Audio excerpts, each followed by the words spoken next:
Hi friends, welcome to my YouTube channel. ಹೇಗಿದ್ದೀರಾ ಎಲ್ಲರೂ? ನಾನು ಚೆನ್ನಾಗಿದ್ದೀನಿ, ನೀವು ಚೆನ್ನಾಗಿದ್ದೀರಾ ಅಂತ ಅನ್ಕೋತೀನಿ. ನಾನಿವತ್ತು ನಿಮ್ಮ ಮುಂದೆ ಒಂದು ವಿಡಿಯೋನ ಶೇರ್ ಮಾಡ್ಕೋಬೇಕಂತ ಈ ವಿಡಿಯೋನ ಮಾಡ್ತಾಯಿದ್ದೀನಿ.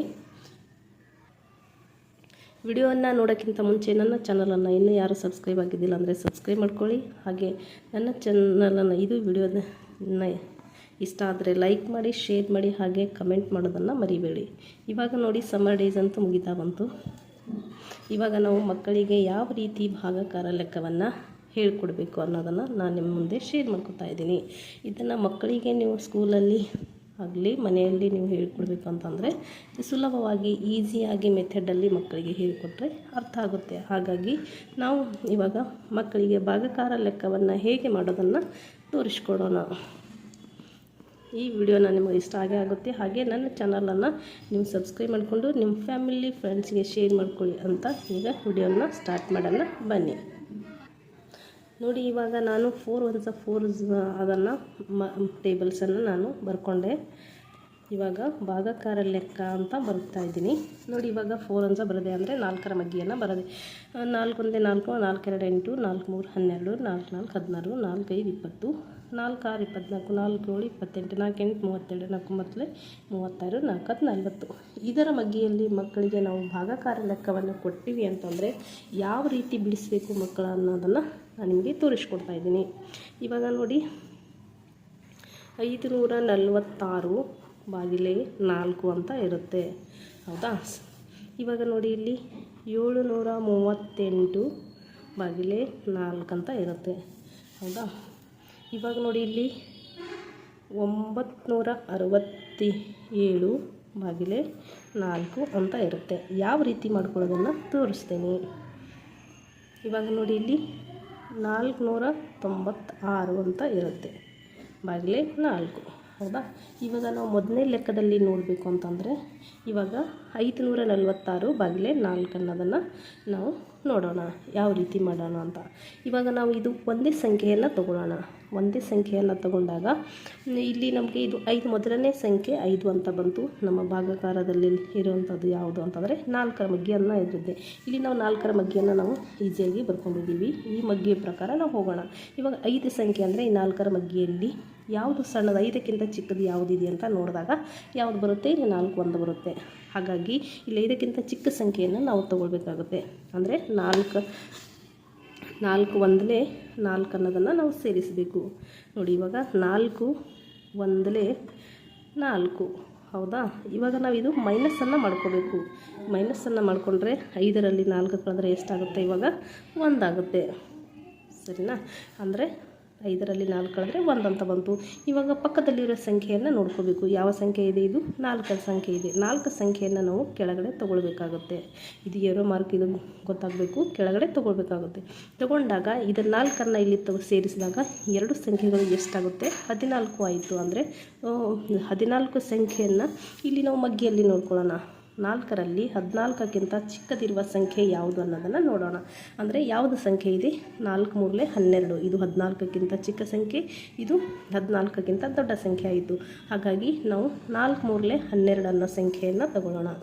ನೋಡಿ, ಇವಾಗ 4 3 12 ಇದೆ ಅಲ್ವಾ? ಇವಾಗ 4 3 12 ಸರಿ ಹೋಯ್ತಾ? ಇವಾಗ ನೋಡಿ, ಇದು ಏನು ಮಾಡ್ಕೋಬೇಕು? ಮೈನಸನ್ನು ಮಾಡ್ಕೋಬೇಕು. ಅಂದರೆ 4ರಲ್ಲಿ 2 ಕಳೆದ್ರೆ 2 ಆಗುತ್ತೆ. 1ರಲ್ಲಿ 1 ಮೈನಸ್ ಮಾಡಿದ್ರೆ ಎಷ್ಟಾಗುತ್ತೆ? 0 ಆಗುತ್ತೆ. ಇವಾಗ 2 ಅನ್ನೋ ಸಂಖ್ಯೆ ಬಂತು. ಇಲ್ಲಿ ಪಕ್ಕದಲ್ಲಿ ಮತ್ತೆ ಬೇರೆ ಒಂದು ಏನಾದರೂ ಸಂಖ್ಯೆ ಇದೆ ಅಂತ ನೋಡ್ಕೋಬೇಕು.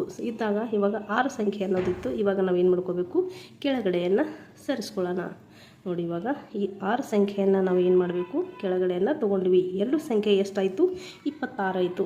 26 ಆದಾಗ ನಾವು ಮತ್ತೆ ಏನು ಮಾಡಬೇಕು? 4ರ ಮಗ್ಗಿಯಲ್ಲಿ ಹೋಗಬೇಕು. ಅಂದರೆ 4 6 24 ಅನ್ನೋದು 26 ಸಂಖ್ಯೆಗಿಂತ ಚಿಕ್ಕದಿದೆ. ಹಾಗಾಗಿ 4 6 24 ಅನ್ನೋದನ್ನು ತಗೊಳ್ಬೇಕು. 4 6 24. ನೋಡಿ, ಇವಾಗ ಮೈನಸ್ ಮಾಡ್ಕೊಳ್ಳೋಣ. 6ರಲ್ಲಿ 4ನ್ನು ಮೈನಸ್ ಮಾಡಿದ್ರೆ ಎಷ್ಟಾಗುತ್ತೆ? 2 ಆಗುತ್ತೆ. 2ರಲ್ಲಿ 2 ಕಳೆದ್ರೆ 0 ಆಗುತ್ತೆ. ಅಂದರೆ ಇವಾಗ ನಮಗೆ ಶೇಷ ಎಷ್ಟು ಬಂತು ಅಂತಂದರೆ 2 ಬಂತು. ಇದಕ್ಕೆ ಏನಂತ ಹೇಳ್ತೀವಿ ನಾವು? ಶೇಷ ಅಂತ ಹೇಳ್ತೀವಿ. ಇದು ಭಾಜ್ಯ, ಭಾಜಕ, ಭಾಗಲಬ್ಧ. ಭಾಜ್ಯ, ಭಾಜಕ, ಭಾಗಲಬ್ಧ ಅನ್ನೋದು. ಇವಾಗ ನಮ್ಮ ಶೇಷ ಎಷ್ಟು ಬಂತು? 2 ಬಂತು. ಅಂದರೆ 4ರಿಂದ ಈ ಥರ ಭಾಗಿಸಿದ್ರೆ ನಮಗೆ ಬಂದಂತಹ ಉತ್ತರ ಇದು. ಶೇಷ ಬಂದಂಥದ್ದು 2 ಉತ್ತರ ಬಂತು. ಇದು ಸರಿಯಾದ ಲೆಕ್ಕ ಅಂತ ಹೇಳ್ಕೋಬೇಕು. ಇವಾಗ ನೋಡಿ ಇನ್ನೊಂದು ಇದೆ. ಇದೇ ಥರನೇ ನಾನು ಸ್ವಲ್ಪ ಒಂದೆಯನ್ನು ತೋರಿಸ್ಬೇಕಾಗಿತ್ತು. ಇವಾಗ ನಾವು ಮಕ್ಕಳಿಗೆ ಸ್ವಲ್ಪ ಈಸಿ ಆಗಬೇಕಲ್ವ, ಹಾಗಾಗಿ ಈಸಿಯಲ್ಲಿ ಹೇಳ್ಕೊಡ್ತಾ ಇದ್ದೀನಿ. ಇವಾಗ ನೋಡಿ 4ರಿಂದ ಚಿಕ್ಕ ಸಂಖ್ಯೆ ಯಾವುದಿದೆ? ಮತ್ತೆ 4 ಇದೆ. ಹಾಗಾಗಿ 4 ಒಂದಲೇ 4ಅನ್ನು ತಗೋಬೇಕು. ನೋಡಿ ಇವಾಗ ಏನು ಮಾಡಬೇಕು? ಮೈನಸನ್ನು ಮಾಡ್ಕೋಬೇಕು. ಮೈನಸನ್ನು ಮಾಡಿಕೊಂಡ್ರೆ 7ರಲ್ಲಿ 4ಅನ್ನು ಮೈನಸ್ ಮಾಡಿದ್ರೆ ಬಂದಂತಹ ಉತ್ತರ ಎಷ್ಟು? 3 ಆಗುತ್ತೆ. 3 ಅಂದರೆ ಇವಾಗ ನಮಗೆ ಪಕ್ಕದಲ್ಲಿ ಮತ್ತೆ ಬೇರೆ ಸಂಖ್ಯೆಯನ್ನು ನೋಡ್ಕೋಬೇಕು. ಈ ಸಂಖ್ಯೆಯನ್ನು ನಾವು ಕೆಳಗಡೆ ತೊಗೊಳ್ಬೇಕು. ಕೆಳಗಡೆ ತೊಗೊಂಡಾಗ ಎಷ್ಟಾಗುತ್ತೆ? 2 ಸಂಖ್ಯೆಯನ್ನು ಸೇರಿ ಅಂತಂದರೆ 33 ಆಗುತ್ತೆ. 33 ಅನ್ನೋದನ್ನು ಈ ಮಗ್ಗಿಯಲ್ಲಿ ಯಾವುದಾದ್ರೂ ಚಿಕ್ಕದಿದೆ ಅಂತ ನೋಡ್ಕೋಬೇಕು. 33 ಅಂತಂದರೆ ಇವಾಗ ಎಷ್ಟಿದೆ ನಮಗೆ ಚಿಕ್ಕದಾದ ಸಂಖ್ಯೆ ಅಂತಂದರೆ 4 8 32.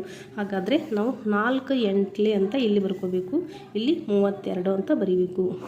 ನೋಡಿ ಇವಾಗ ಮೈನಸ್ ಮಾಡ್ಕೊಳ್ಳೋಣ. 3ರಲ್ಲಿ 2 ಕಳೆದ್ರೆ 1 ಆಗುತ್ತೆ. 3ರಲ್ಲಿ 3ಅನ್ನು ಮೈನಸ್ ಮಾಡಿದ್ರೆ 0 ಆಗುತ್ತೆ. ನೋಡಿ ಇವಾಗ ಈ 1 ಅಂತ ಉತ್ತರ ಬಂತು. ಇವಾಗ ಪಕ್ಕದಲ್ಲಿ ಮತ್ತೆ ಬೇರೆ ಸಂಖ್ಯೆಯನ್ನು ನೋಡ್ಕೋಬೇಕು. ಈ ಸಂಖ್ಯೆಯನ್ನು ನಾವು ಮತ್ತೆ ಕೆಳಗಡೆ ಇಳಿಸ್ಕೋಬೇಕು. ಸಂಖ್ಯೆಯನ್ನು ಕೆಳಗಡೆ ಇಳಿಸ್ಕೊಂಡ್ರೆ ಎಷ್ಟಾಗುತ್ತೆ? 8ಅನ್ನು ಇಳಿಸ್ಕೊಂಡ್ವಿ. ಇವೆರಡು ಸಂಖ್ಯೆಯನ್ನು ಸೇರಿದಾಗ ಎಷ್ಟು ಬಂತು? 18 ಆಗುತ್ತೆ. 18 ಅಂತ ಇನ್ನೂ ಭಾಗ ಹೋಗುತ್ತೆ. ಇದು ಅಂದರೆ 4ಕ್ಕಿಂತ ಚಿಕ್ಕ ಸಂಖ್ಯೆ ಬಂದರೆ ಭಾಗ ಹೋಗಲ್ಲ. ಹಾಗಾಗಿ ಇದು 18 ಅನ್ನೋದಿದೆ. ಇಲ್ಲಿ 18ಕ್ಕಿಂತ ಚಿಕ್ಕ ಸಂಖ್ಯೆ ಯಾವುದು ಅಂತಂದರೆ 16 ಇದೆ. ಅಂದರೆ 4 4 16. 4 4 16ಅನ್ನು ನಾವು ಇಲ್ಲಿ ಇಟ್ಕೊಳ್ಳೋಣ. ಅಂದರೆ 4 4 16. ಇವಾಗ ಇದನ್ನು ಮೈನಸ್ ಮಾಡ್ಕೊಳ್ಳೋಣ. 8ರಲ್ಲಿ 6ಅನ್ನು ಕಳೆದ್ರೆ 2 ಅಂತ ಬರುತ್ತೆ. ಇಲ್ಲಿ 1ನ್ನು ಕಳೆದ್ರೆ 0 ಅಂತ ಬರುತ್ತೆ. ಇವಾಗ ಬಂದಂಥ ಉತ್ತರ ಮತ್ತೆ ಶೇಷ ಎಷ್ಟು ಬಂತು? 2 ಬಂತು. ಇದೇ ಥರ ನೀವು ಮಕ್ಕಳಿಗೆ ಈಸಿಯಾಗಿ ಹೇಳ್ಕೊಡಿ. ಇವಾಗ ನೋಡಿ ಇನ್ನೂ 2 ಲೆಕ್ಕಗಳನ್ನು ಹೀಗೆ ತಿಳಿ ಹೇಳೋಣ. ಏನಪ್ಪ ಅಂತಂದರೆ ಇದನ್ನು ನಾವು 4ರ ಇದು ಸ್ವಲ್ಪ ನಾವು ದೊಡ್ಡ ಸಂಖ್ಯೆಯನ್ನು ತಗೊಂಡ್ವಿ. ಇದು 4ರಲ್ಲಿ 9ಕ್ಕಿಂತ ಚಿಕ್ಕ ಸಂಖ್ಯೆ ಯಾವುದಪ್ಪ ಅಂತಂದರೆ 8 ಇದೆ. ಅಂದರೆ 4 2ರಲ್ಲಿ 8 ಅಂತ ಇದೆ. ಆ 8 ಸಂಖ್ಯೆಯನ್ನು ನಾವು ಇಲ್ಲಿ 4 2ರಲ್ಲಿ 8ಅನ್ನು ತಗೊಳ್ಬೇಕು. ಇವಾಗ ನೋಡಿ ಇದನ್ನು ಮೈನಸ್ ಮಾಡ್ಕೋಬೇಕು. 9ರಲ್ಲಿ 8ಅನ್ನು ಕಳೆದ್ರೆ ನೀವು ಕಳೆದರೆ ಬರುವಂತಹ ಉತ್ತರ 1. ಇವಾಗ ಪಕ್ಕದಲ್ಲಿರುವಂತಹ ಸಂಖ್ಯೆಯನ್ನು ಏನು ಮಾಡ್ಕೊಳ್ಬೇಕು? ಕೆಳಗಡೆ ಇಳಿಸ್ಕೋಬೇಕು. ಇವಾಗ ಈ ಸಂಖ್ಯೆಯನ್ನು ಇಳ್ಕೊಂಡ್ರೆ ಎಷ್ಟಾಗುತ್ತೆ? 16 ಆಗುತ್ತೆ. ಈ 16ಅನ್ನು ನಾವು ಯಾವ ರೀತಿ ಮಾಡ್ಕೋಬೇಕು ಅಂದರೆ 4ರಲ್ಲಿ 16 ಸಂಖ್ಯೆ ಯಾವುದನ್ನು ನೋಡ್ಕೋಬೇಕು. ಅಂದರೆ ಇಲ್ಲಿದೆ 4 4 16 ಅನ್ನೋದಿದೆ. ಈ 4 4 16 ಅನ್ನೋದನ್ನು 4 4 16. ಇವಾಗ ಇದನ್ನು ಏನು ಮಾಡಬೇಕು? ಮೈನಸ್ ಮಾಡ್ಕೋಬೇಕು. ಮೈನಸ್ ಮಾಡಿದಾದಮೇಲೆ 6ರಲ್ಲಿ 6ಅನ್ನು ಮೈನಸ್ ಮಾಡಿದ್ರೆ 0. 1ರಲ್ಲಿ 1 ಮೈನಸ್ ಮಾಡಿದ್ರೆ 0 ಬರುತ್ತೆ. ಇವಾಗ ಪಕ್ಕದಲ್ಲಿ ಬೇರೆ ಸಂಖ್ಯೆ ಇದೆಯಾ? ಇದೆ. ಹಾಗಾದರೆ ನಾವು ಇಳಿಸ್ಕೊಳ್ಳೋಣ ಬನ್ನಿ. ಇಳಿಸ್ಕೊಂಡ್ಬಿಟ್ವಿ, ಕೆಳಗಡೆ ತೊಗೊಂಡ್ಬಿಟ್ವಿ. ಇಲ್ಲಿ ಬಂದಂಥ ಉತ್ತರ ಎಷ್ಟು? 8 ಆಯಿತು. 8 ಬಂದಂಥ ಉತ್ತರ ಎಷ್ಟಾಯಿತು? 7 ಆಯಿತು. 7 ಅಂದರೆ 4ರಲ್ಲಿ ಚಿಕ್ಕದಾದ ಸಂಖ್ಯೆ ಯಾವುದಾದ್ರೂ ಇದೆಯಾ? 7ರಲ್ಲಿ 7ಕ್ಕಿಂತ ಚಿಕ್ಕದಾದ ಸಂಖ್ಯೆ ಯಾವುದಂದರೆ 4 1 ಇದೆ. 4 1 ಅಂತಲೇ ಇಟ್ಕೋಬೇಕು. 4 1 4. ಬಂದಂಥ ಉತ್ತರ ಮೈನಸ್ ಮಾಡಿದ್ರೆ ಬಂದಂಥ ಉತ್ತರ 7ರಲ್ಲಿ 4ಅನ್ನು ಮೈನಸ್ ಮಾಡಿದ್ರೆ ಬರುವ ಉತ್ತರ 3. ಹಾಗಾದರೆ ಶೇಷ 3 ಅಂತ ಆಯಿತು. ಇವಾಗ ನೋಡಿ ಇಲ್ಲಿ 4 ಇದೆ ಮೊದಲನೆಯ ಸಂಖ್ಯೆ. ಹಾಗಾದರೆ 4 1 4 ಆಗುತ್ತೆ. ಹಾಗಾಗಿ 4 1 4. ಇವಾಗ ಮೈನಸ್ ಮಾಡಿದ್ರೆ 4ರಲ್ಲಿ 4 ಕಳೆದ್ರೆ 0.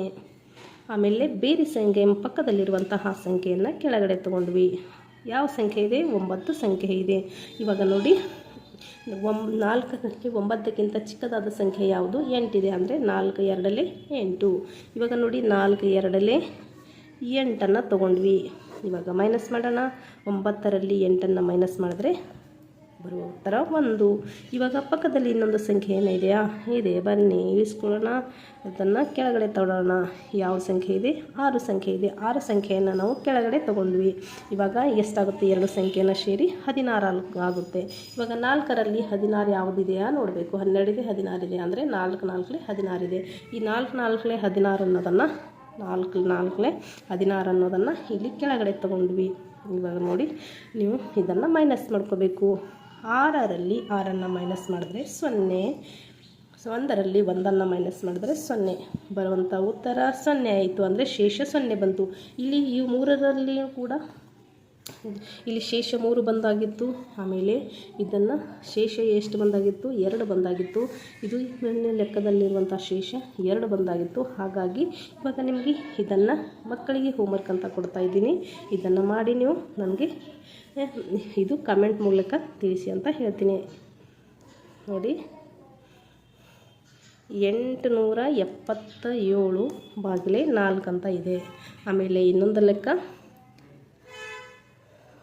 996 ಬಾಗಿಲೆ 4. ಇವೆರಡನ್ನು ನೀವು ಹೋಮ್ವರ್ಕ್ ಮೂಲಕ ಮಾಡಿ ನನಗೆ ಕಮೆಂಟ್ ಮೂಲಕ ತಿಳಿಸಿ ಅಂತ ಹೇಳ್ತೀನಿ. ಈ ವಿಡಿಯೋನ ನಿಮಗೆ ಇಷ್ಟ ಆದರೆ ಲೈಕ್ ಮಾಡಿ, ಶೇರ್ ಮಾಡಿ, ಕಮೆಂಟ್ ಮಾಡಿ. ಹಾಗೆ ನನ್ನ ಚಾನಲನ್ನು ಇನ್ನೂ ಸಬ್ಸ್ಕ್ರೈಬ್ ಆಗಿದ್ದಿಲ್ಲ ಅಂದರೆ ಸಬ್ಸ್ಕ್ರೈಬ್ ಮಾಡ್ಕೊಳ್ಳಿ. ನಿಮ್ಮ ಫ್ರೆಂಡ್ಸ್, ಫ್ಯಾಮಿಲಿಗೆ, ಮನೆಯಲ್ಲಿರುವಂತಹ ಮಕ್ಕಳಿಗೆ ಇದು ಶೇರ್ ಮಾಡಿ. ಹಾಗೆ ಈ ಭಾಗಕಾರ ಲೆಕ್ಕವನ್ನು ಈಸಿಯಾಗಿ ತಿಳಿಸಿ ಅಂತ ಹೇಳ್ತಾ ವಿಡಿಯೋನ ಎಂಡ್ ಮಾಡ್ತಾ ಇದ್ದೀನಿ. Thank you. Bye bye.